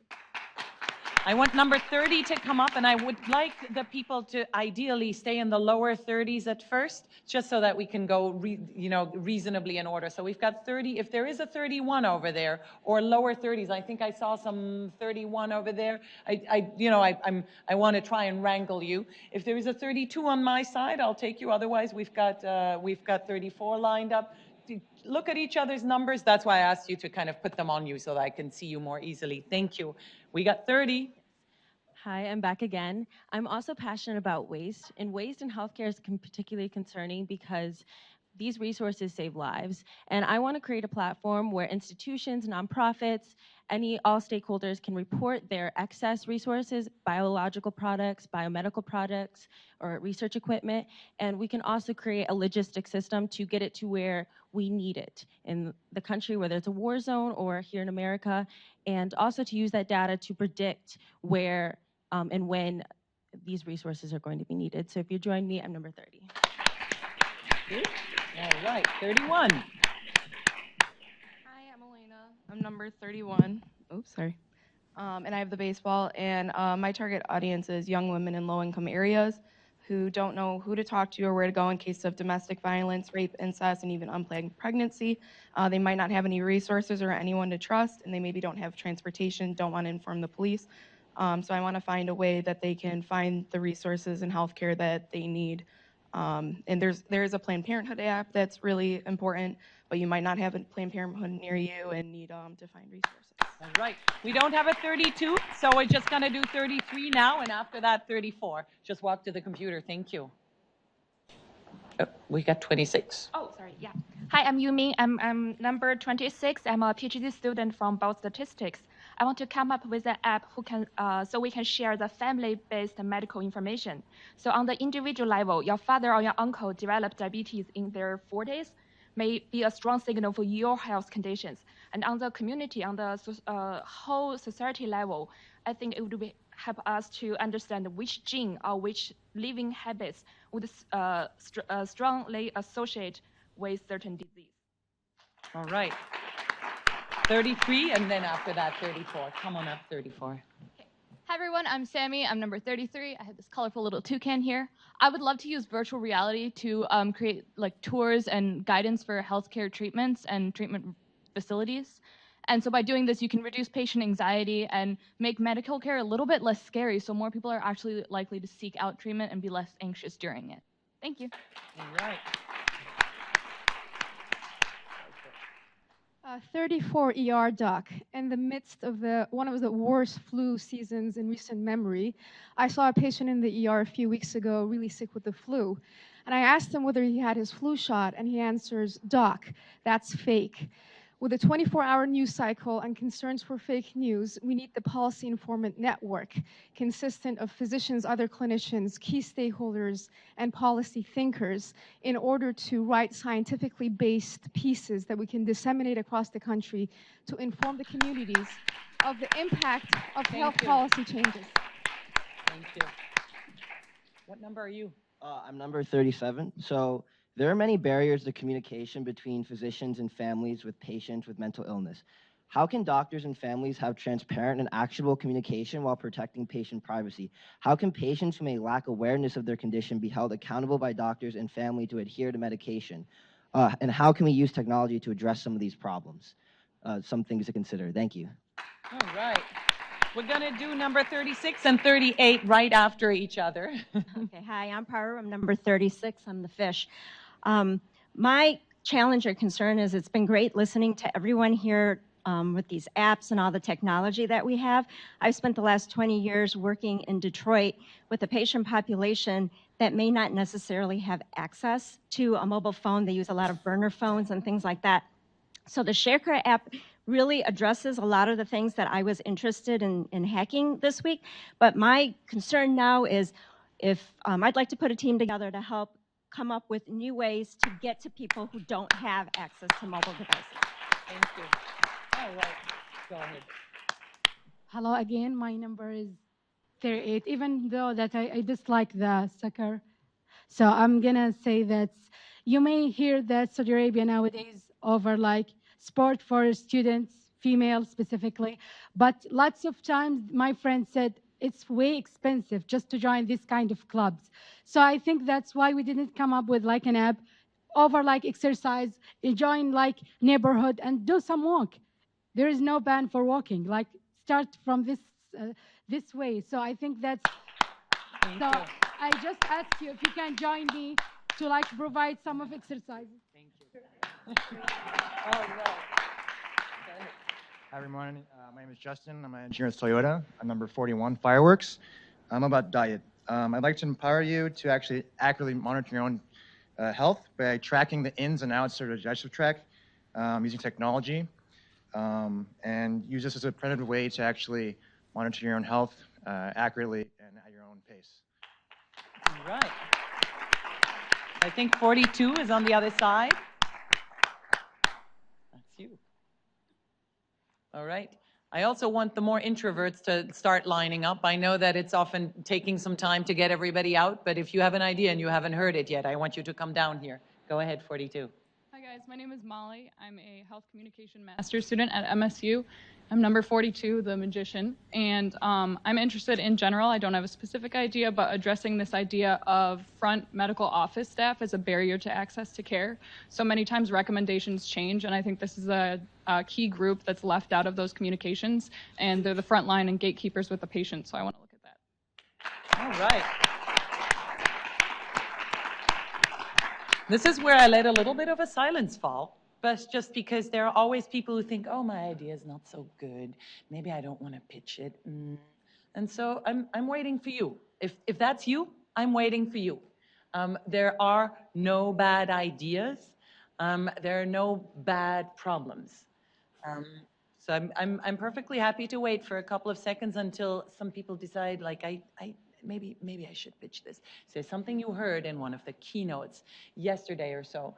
And if not, that is perfectly acceptable as well. But, oh, see, Elise has one.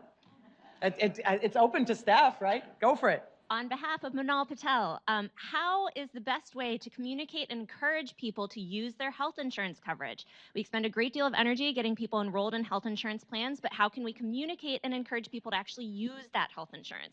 It's easy to get people to sign up for a credit card and use it right away, so how can we change the insurance navigation system to work the same way? All right.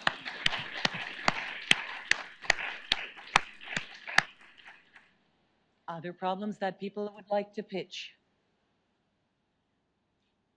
Oh, see, there. Kara's getting a balloon.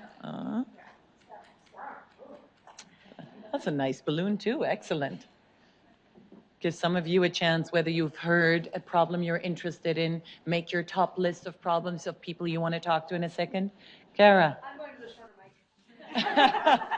So this was contributed by Sarah Pasquale, who is one of our congenital heart doctors here at U of M. She wants to know how to communicate complex hospital and practitioner outcomes and quality data to the public. There's a growing movement related to public reporting of this kind of data, and that we want to steer people toward high-performing centers or incentivize people to improve their performance if they're at a low-performing center, but we don't know how to get all that out to people. So she would like to encourage a group to form. I won't be able to be part of that team, but to tackle this issue.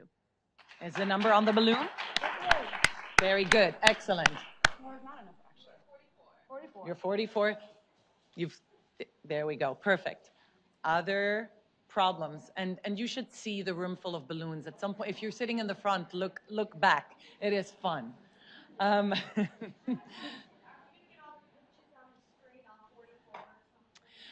So these go straight into a Google Doc, and we were at this point not planning on putting them on the screen, but what we were going to do is hopefully everybody took notes. If you can't find the human that pitched that problem, or you can't see the balloon, then come and talk to one of us. We will help you. That was the better plan, because we want you to go outside. We don't want you to be in here. We want you to go outside and talk to each other. Go ahead. One second. Go ahead. Yes.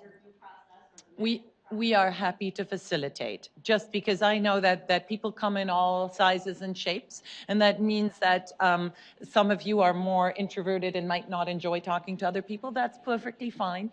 If you want any type of help or you have any type of questions, find one of us. We're here to help you. That said, if you're fine just talking to each other and don't need our help, that's good too. I saw 2 questions. One was over there. No.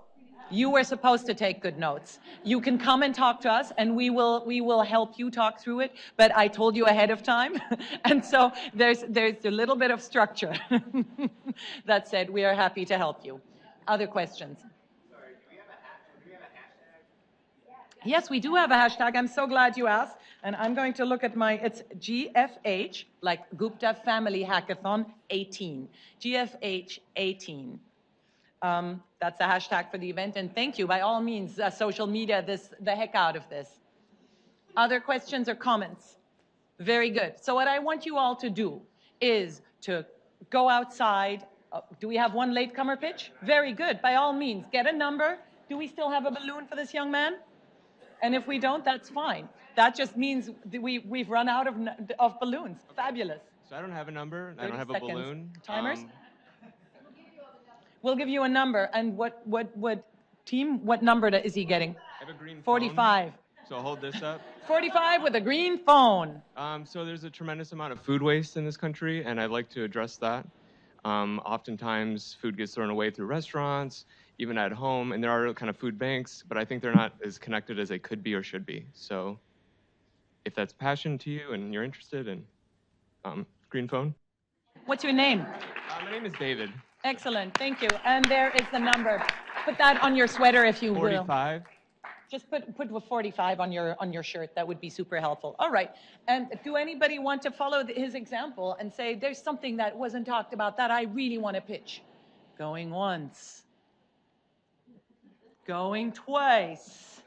See, now hold on. There's somebody else coming. Well done, you. Some of those problems come out late, and often those are some really awesome problems that we need to talk about. So this will be number 46, I'm sure. And I think there's a 47 right behind her. Very good. Hi, I'm 46. I am no balloon. A lot of patient safety issues arise due to patient misidentification. So patients will come into the system and have multiple medical records, or patients will be mixed up in the system. A lot of places are moving toward biometrics to prevent this, but patients don't really trust palm and finger scanners yet. So what can we do to make patients more interested in using this technology that could be helpful to them? All right. Put the sticker with the number on your shirt and make sure that you type the problem into the computer so that we can find you because you're balloonless. Come on up. Hi, everyone. My name is Robert Heenahan, and one of the ideas I had was just sort of to combine into what everybody else is working on in maybe the ShareCare network to help combine outpatient volunteers with patients that need that kind of help. Either that's to prevent readmissions or to help with their socialization if they're alone, or to help them get to the hospital, but with somebody that they know and trust or that maybe shares their interests. All right, thank you. And make sure you type it into the computer.